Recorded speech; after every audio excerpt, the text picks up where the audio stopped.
صحیح بخاری میں حدیث ہے، نبی علیہ السلام کے پاس واشی آیا فتح مکہ کے موقع پر، اور وہ واشی کون تھا؟ قاتل حمزہ۔ ہائے ہائے، حمزہ نبی علیہ السلام کے صرف چچا نہیں تھے بلکہ بھائی بھی تھے، دو شریک اور ہم عمر بھی تھے، دوست بھی تھے۔ واشی کو حضرت بلال نے سفارش کروائی کہ یا رسول اللہ میرے کہنے پہ معاف کر دیے جائے۔ واشی پیش ہوا، فرمایا واشی یا رسول اللہ قاتل حمزہ یا رسول اللہ تیرا ایمان قبول ہے، لیکن کیا تو ایسا کر سکتا ہے کہ اپنی شکل مجھے نہیں دکھا؟ ہائے ہائے ہائے، یہ وہ شخص ہے جو حریص علیکم بالمؤمنین رؤوف الرحیم ہے، لیکن چچا کے معاملے میں، اور وہ چچا ایسا نہیں جو صرف چچا ہی تھا، وہ دین کا مجاہد تھا، دین کے لیے کنٹریبیوشن تھی۔ اور میں آپ کو علا وجہ بصیرت کہتا ہوں کہ حضور کی وفات کے وقت اگر حضرت حمزہ زندہ ہوتے، خلیفہ اول حضرت ابوبکر نے نہیں ہونا تھا، حضرت حمزہ نہیں ہونا تھا۔ اس کا لاجیکل ثبوت یہ ہے کہ غزوہ بدر میں مسلمانوں کا لیڈر کون تھا آرمی کا؟ حضرت حمزہ۔ نبی علیہ السلام تو خیمے میں تھے نا، مسلمانوں کو لیڈ کون کر رہا تھا؟ حضرت حمزہ۔ غزوہ احد میں کون لیڈ کر رہا تھا؟ حضرت حمزہ۔ اسی لیے آپ نے پھر غزوہ احد کے شہداء پہ جا کے جنازہ پڑھا تھا نا، کہ ان کی وجہ سے بعد والے لوگ بینیفیشری ہوں گے، تو یہ لوگ تو بینیفیشری نہیں ہوئے، ان کو تو سب کچھ آخرت میں ملا ہے۔ یہ نہ ہو کہ اب تم آپس میں، بخاری مسلم میں یہ بھی حدیث ہے، میرے بعد کافر نہ ہو جانا کہ ایک دوسرے کی گردنیں کاٹنا شروع ہو جاؤ، اور وہی ہوا پھر بعد میں۔ تو نبی علیہ السلام نے قاتل حمزہ کو معاف کیا، اور فرمایا پوری زندگی پھر واشی سامنے نہیں آیا حضور کے، حالانکہ آپ کو تو اللہ نے گارنٹی دی ہے حریص علیکم بالمؤمنین رؤوف الرحیم۔ نبی علیہ السلام مومنین پر رؤوف بھی ہیں، رحیم بھی ہیں۔ اب میں تھوڑی سی انجینئرنگ کرتا ہوں کہ انسان کو اپنے چچا سے زیادہ محبت ہوتی ہے یا اپنی اولاد سے؟ مطلب اس پہ تو کوئی دوسری رائے نہیں ہے۔ جن جن کے بچے ہیں، یعنی میرے بھی اپنے بچے ہیں، آپ میں سے بھی اکثر لوگ شادی شدہ بیٹھے ہیں، آپ خود انالیسس کر لیں، بلکہ اولاد تو بعض کا انسان کو ماں باپ سے آگے ہو جاتی ہے۔ تو جن لوگوں نے حضرت حمزہ کے ساتھ ظلم کیا اور ان کو قتل کیا، ان کا ایمان قبول نہیں کیا گیا۔ تو جن لوگوں نے حضرت حسین ابن علی کے ساتھ ظلم کیا، یا حضرت علی ابن ابی طالب کو تکلیفیں دی ہیں جو حضور کے بچوں کی جگہ تھے، ان کے بارے میں آپ ایکسپیکٹ کر سکتے ہیں کہ نبی الاسلام کے دل میں ان کے بارے میں کوئی محبت کے جذبات ہو؟ Not at all. حتیٰ کہ آپ دیکھ لیں مسند احمد میں تواتر سے وہ حدیث نقل ہوئی ہے کہ ابن عباس کہتے ہیں کہ ایک دوپہر کے وقت میں نے خواب دیکھا اور میں گھبرا کے اٹھ گیا اس خواب کی وجہ سے۔ میں نے دیکھا کہ نبی علیہ السلام جو ہے وہ پرانگدہ حالت ہے، بال بکھرے ہوئے ہیں، جسم پہ گرد پڑی ہوئی ہے، ہاتھ میں خون کی ایک شیشی ہے، اور میں نے کہا یا رسول اللہ میرے ماں باپ قربان، آپ کی کیا حالت ہے؟ تو فرمایا کہ یہ حسین اور اس کے ساتھیوں کا خون ہے جو صبح سے میں کربلا میں سمیٹ رہا ہوں۔ اور یعنی یہ ایک اللہ کی طرف سے دکھایا گیا یہ تشبیہ، یعنی ایک علیحدہ سے ایک محکمہ خواب، ایک محکمہ بالکل الگ سے۔ آپ مجھے خواب میں آئے تو آپ کو نہیں پتا ہوگا کہ آپ میرے خواب میں آئے، یہ اللہ تعالیٰ تمثیلاً دکھاتا ہے۔ اور نبی علیہ السلام کو خواب میں دیکھ رہا ہے کون؟ صحابی، تو وہ تو کنفرم ہے، بخاری مسلم میں حدیث ہے جس نے مجھے خواب میں دیکھا میری شکل میں شیطان نہیں آ سکتا، اور وہ شکل صحابی کو تو پتا تھی، اور صحابی بھی عام نہیں، عبداللہ ابن عباس کہتے ہیں میں گھبرا کے اٹھا، میں نے وقت اور تاریخ نوٹ کر لی اور دن بھی۔ کئی ہفتوں بعد پتا چلا کہ اسی دن 10 محرم 61 ہجری میں حضرت حسین ابن علی کو شہید کیا۔ تو حسین ابن علی کی وفات کے اوپر یہ ابن عباس کو خواب میں آنا، حضور صلی اللہ علیہ وسلم نے انڈیکیٹر دے دیا ہے نا۔ اسی حدیث کو نقل کر کے اسماعیل دہلوی، جس کو دیوبند اور اہل حدیث جو اس وقت پریکٹیکلی یعنی ایک سمجھ لیں کہ یزید کے ٹھیکیدار بنے ہوئے ہیں اس کے دفاع کے اوپر، ان کے مشترکہ امام ہے اسماعیل دہلوی، شاہ ولی اللہ دہلوی کا پوتا۔ اس نے جو کتاب لکھی ہے نا تقویت الایمان، جس میں گستاخیاں بھی ہیں، وہ اس کتاب کے اندر ہم نے اس کا جے پی جی بھی لگایا تھا، اس میں اس نے لکھا ہے کہ اس حدیث سے پتہ چلا کہ نبی علیہ السلام وفات کے بعد بھی اللہ کی جنتوں میں حسین کے قتل کی وجہ سے غم زدہ ہیں۔ اور اس نے بھی لکھا ہے یزید پلید لفظ لکھا، وہ اس پوری کتاب میں جہاں جہاں لفظ استعمال کرتے ہیں یزید پلید استعمال کرتے ہیں، تو بعد میں سعودیہ ایران ٹسل شروع ہوئی تو یہ یزید کی وکالت کرنی شروع کر دی. اہل حدیث تو خیر اس وقت ناسبیت اور یزیدیت کا جھنڈا اٹھائے ہوئے ہیں. دیوبند میں کم لوگ ہیں ایز کمپیئر ٹو اہل حدیث, اور بریلویوں میں تو بہت ہی کم. تو یہ میں آپ کو صرف ایک کمپیریزن بتا رہا ہوں کہ انسان کو اپنی اولاد سے جو محبت ہوتی ہے وہ تو آپ سوچ نہیں سکتے. ترمذی میں اور مسند احمد میں حدیث ہے, نبی علیہ السلام نے حضرت حسین کو اٹھایا ہوا ہے اور آپ فرماتے ہیں اللہ یہ میرے بیٹوں میں سے ایک بیٹا ہے, اے اللہ اس سے محبت کر, جو اس سے محبت کرے, اس سے دشمنی رکھتے ہو اس سے دشمنی رکھ. ہم یہ پوچھتے ہیں کہ حسین سے دشمنی کس نے رکھی ہوئی ہے, ذرا پوائنٹ آؤٹ کریں نا. کیا یہ تھریٹیکل بات ہے؟ تھی نا دشمنی, آج تک ہے, اس زمانے میں بھی تھی. تو وہ ان لوگوں کو پھر ان کے ساتھ کیا معاملات ہوں گے؟ باقی واقعہ کربلا والا ریسرچ پیپر 5B پڑھ لیں تو آپ کو معاملات کلیئر ہو جائیں گے. تو یہ غل کے اوپر میں نے بات کی, اور اس کے اوپر بعض لوگوں جو ہیں وہ اس حدیث کے اندر تحریف بھی بعض لوگوں نے کی ہے, بعض لوگوں نے جان بوجھ کے کی ہے, بعض لوگوں نے انجانے کے اندر کیا ہے. یہ روایت المستدرک الحاکم میں بھی موجود ہے اور صحیح سند کے ساتھ, اور المصنف ابن ابی شیبہ کے اندر بھی موجود ہے کہ مولا علی علیہ السلام جو ہیں وہ ان کے پاس حضرت طلحہ کا بیٹا آیا, عثمان ابن طلحہ.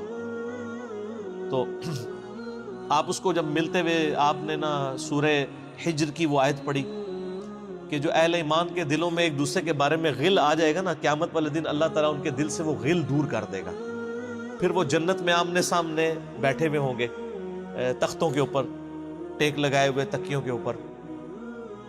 تو انہوں نے کہا کہ میں اللہ سے امید کرتا ہوں کہ یہ آیت میرے, طلحہ اور زبیر اور عثمان ابن عفان, ان 3 بندے اور چوتھا میں, یہ آیت ہمارے بارے میں ہے کہ اللہ تعالیٰ ہمارے دلوں میں جو ایک دوسرے کے لیے میل آ گیا قیامت والے دن وہ دور کر دے گا اور ہم ایک دوسرے سے راضی ہو جائیں گے. ظاہر ہے مطلب وہ تکلیفیں تو پہنچی تھی نا حضرت علی کو, مطلب کئی لوگوں سے تکلیف پہنچی. بل آپ نے ان کو ایک کلین چٹ دے دی کہ میں اللہ سے امید کرتا ہوں کہ ان لوگوں کے بارے میں یہ آیات ہے کہ اللہ تعالیٰ ہمارے دلوں میں ایک دوسرے کی نفرت ختم کر دے گا, جو اگر دنیاوی وجہ سے, دنیاوی طور پر کسی دینی وجہ سے آئی. تو یہ غل کا لفظ وہاں پہ بھی استعمال ہوا. اب ڈاکٹر اسرار صاحب رحمہ اللہ تعالیٰ, چونکہ ان کی حدیث کی فیلڈ نہیں تھی, انہوں نے یہ جب سورہ ہجر کی آیات آئیں, اس پہ میرا مسئلہ نمبر 116C بھی ریکارڈڈ موجود ہے, انہوں نے نا اس میں حضرت معاویہ کا نام بھی لے دیا کہ میں اللہ سے امید کرتا ہوں یہ میرے اور معاویہ کے بارے میں ہوگا. نا وہ نام لیا ہی نہیں ہے, آپ خود سے نہ داخل کریں. حضرت معاویہ کو حضرت علی نے نہیں معاف کیا, پوری زندگی معاف نہیں کیا, کیونکہ ان کی وجہ سے خلافت کا نظام ٹوٹا تھا. حضرت طلحہ تو میدان جنگ سے چھوڑ کے چلے گئے تھے. جب عمار ابن یاسر کو دیکھا کہ وہ سامنے ہیں تو انہوں نے کہا عمار کو تو باغی جماعت قتل کرے گی, وہ چھوڑ کے چلے گئے. تو مروان نے ان کے گھٹنے میں تیر مارا, مستدل الحاکم میں آتا ہے, اور وہ شہید ہو گئے. حضرت زبیر وہ صحابی ہیں یعنی جو نبی علیہ السلام کے بہادر ترین اصحاب میں سے. 12 بندے غزوہ احد میں حضور کے ساتھ رہ گئے تھے 700 میں سے غزوہ احد کے اندر, ان میں سے ایک حضرت زبیر بھی تھے.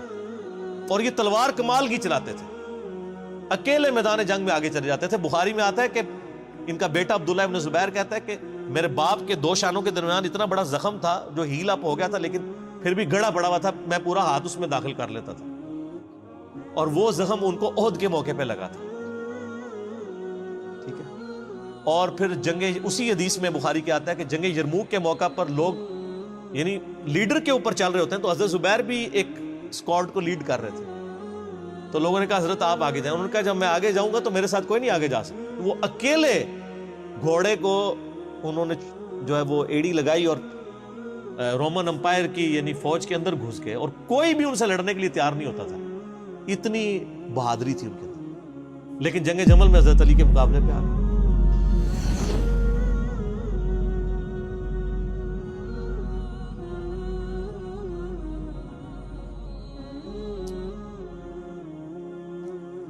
اس تکلیف کا کوئی اندازہ نہیں کر سکتا.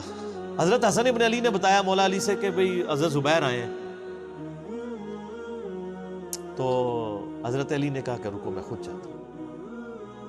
گئے, کہا زبیر یاد ہے وہ دن جب نبی تم مجھ سے بڑا پیار کر رہے تھے، پھوپھی ذات تھے نا، نبی علیہ السلام کی پھوپھی کے بیٹے ہیں حضرت زبیر بن عوام رضی اللہ تعالیٰ. تو حضور نے تم سے ایک بات کہی تھی کہ تم علی سے اتنی محبت کرتے ہو، ایک دن آئے گا کہ تم تلوار لے کے علی کے خلاف کھڑے ہو جاؤ گے. تو تم نے کیا کہا تھا کہ یا رسول اللہ میں علی کے خلاف کھڑا ہوں گا؟ فرمایا ہاں تم اس وقت ظالم ہو گئے. تو حضرت زبیر جو ہیں وہ ان پہ غشی طاری ہو گئی، گھوڑے کو یعنی وہ حضرت علی کا پھر سامنا بھی نہیں کر سکے، میدان جنگ سے واپس چلے گئے. تو بعد میں حضرت علی کے فوجیوں میں سے ایک بندے نے جا کے پیچھے ان کو دھوکے سے قتل کر کے تھا. تو حضرت علی نے کہا کہ زبیر کے قاتل کو میں دوزخ کی بشارت دیتا ہوں، کیونکہ زبیر جنتی تھا. تو وہ شخص پھر حضرت علی سے ناراض ہو گیا کہ ہم نے میں نے تجھے حکم دیا تھا، جب میں نے ان کو جانے دیا تو نے یہ کام کیوں کیا؟ تو وہ پھر خارجی ہو گیا. اور یعنی یہ وہ محبت تھی، وہ جہاں محبت تھی وہ نظر آتی تھی. ظاہر ہے کہ ایک بندے کی ایک غلطی سے اس کی پوری زندگی زیرو سے ملٹی پلائی نہیں ہو جاتی ہے. جس نے اتنا کچھ دین کے لیے کنٹریبیوٹ کیا کبھی نہیں ہو سکتا ایسا. حضرت علی کو بھی اس بات کا پتہ تھا. بہرحال یعنی اللہ تعالیٰ ان سے راضی ہو، اسی لیے نبی علیہ السلام کی اس حدیث یعنی وہ حضرت علی کے اس قول کو حضرت علی فٹ کیا کرتے تھے حضرت زبیر، طلحہ اور حضرت عثمان ابن عفان پہ رضی اللہ تعالیٰ. باقی آپ میرا کربلا والا ریسرچ پیپر پڑھیں تو آپ کو پتہ چلے گا کہ کتنی یعنی مشکل وقت حضرت علی نے اپنی خلافت میں دیکھا ہے اس حوالے سے. یعنی مصنف ابن ابی شیبہ میں آپ کے مخالفین کی لاشیں بھی ہیں، ان پہ بھی حضرت علی گریہ کر رہے ہیں، ایک ایک کی لاش اٹھا کے اس کو صاف کر رہے ہیں. حضرت طلحہ کا بیٹا تھا محمد بن طلحہ، اس کی لاش دیکھی تو رو پڑے، حالانکہ وہ مخالفت میں لڑنے آیا ہوا تھا.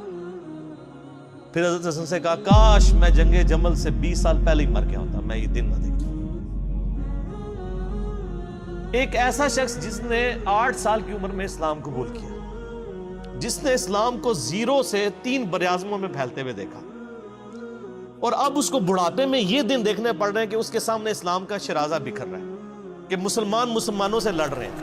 ایک ایک جنگ میں 8-8 10 ہزار لوگ، جن میں مرنے والے صحابہ ہیں حضور کی تربیت یافتہ، جو ایک آواز کے اوپر حضور کی لبیک کہنے والے تھے، شیر و شکر تھے آپس میں.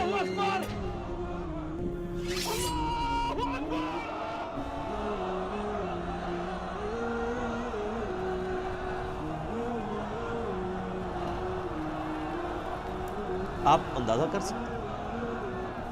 اسی لیے حضرت علی جو ہیں وہ یعنی کوفے میں شہر سے باہر آپ کو پتہ ہے کنویں ہوا کرتے تھے، اکیلے جا کے کنویں پہ بیٹھ کے رویا کرتے تھے کہ اللہ اس امت کے ساتھ کیا ہو گیا. کوشش کرتے رہے، اینڈ رزلٹ یہ ہے کہ وہ خلافت کا نظام. اسی لیے مصنف ابن ابی شیبہ میں آتا ہے کہ آپ نے فجر اور عشاء کی نمازوں میں قنوت نازلہ پڑھی، اللہم علیک بمعاویہ و اشیاءہ، اے اللہ معاویہ اور اس کے شیعہ کو برباد کر، علی اور اس کے عمر بن عاص اور اس کے شیعہ کو، ابا سلمی اور اس کے شیعہ کو، قیس اور اس کے شیعہ کو برباد کر. باقی احادیث میں آپ علیہ السلام نے جو بشارت کر دی تھی، سنن سعید کبریٰ کے اندر حدیث موجود ہے، حاکم کے اندر، کہ نبی علیہ السلام نے حضرت علی سے ایک دن فرمایا تھا، اے علی اگلی امتوں میں سب سے بڑا بدبخت وہ تھا جس نے قوم عاد کی اونٹنی کو قتل کیا اور اس کے بعد عذاب آ گیا. میری امت کا سب سے بڑا بدبخت وہ ہوگا جو تیرے سر کے خون سے تیری داڑھی کو رنگ دے. اور وہی ہوا ہے. اور اس کے بعد پھر دیکھیں امت ایک جگہ جمع نہیں ہوئی ہے. حضرت علی ایک آخری کوشش تھی، اور جن لوگوں نے اس وقت ساتھ نہیں دیا پھر ان کو دنیا میں اس کا خمیازہ بھگتنا پڑا ہے. عبداللہ بن عمر نے بیعت نہیں نہ کی تو صحیح بخاری اٹھا کے دیکھیں، عبداللہ بن عمر کو آل امیہ نے قتل کروایا، حجاج بن یوسف نے زہر آلود نیزہ مروا دیا. اور حاکم کے اندر مجموع الزوائد کے اندر موجود ہے، حضرت عبداللہ بن عمر آخری عمر میں کہا کرتے تھے کاش میں اس وقت علی کا ساتھ دیتا اور یہ خلافت کا نظام تو بچ جاتا. کیونکہ کئی لوگ بیچ میں نیوٹرل ہو گئے تھے جو پھر ساتھ نہیں دیا، تو اس کی وجہ سے پھر حضرت علی کے چونکہ اب پاس اتنی مین پاور نہیں تھی کہ اس سسٹم کو سنبھال سکتے، بعد پھر وہ شہید ہو گئے اور پھر معاملات آ گئے. خیر بات کہاں سے کہاں نکل گئی، کیونکہ یہ اس کے ساتھ غل کا لفظ تھا، تو یہ غل کے لفظ کو ایڈریس کرنا ضروری تھا. تو تو آج ہم جب جنگ جمل صفین نہروان کو ڈسکس کرتے ہیں تو یہ کوئی غل والی بات نہیں ہے، یہ وہ چیزیں ہیں جو ایک ریالٹی ہیں، اور وہ اگر یہ غل والی بات ہے تو نبی علیہ السلام کے دل میں بھی نعوذ باللہ غل تھا، مولا علی کے دل میں بھی غل تھا، ایسا نہیں تھا۔ وہ دین کی حمیت کہلاتی ہے، اس کو غل نہیں آپ کہتے۔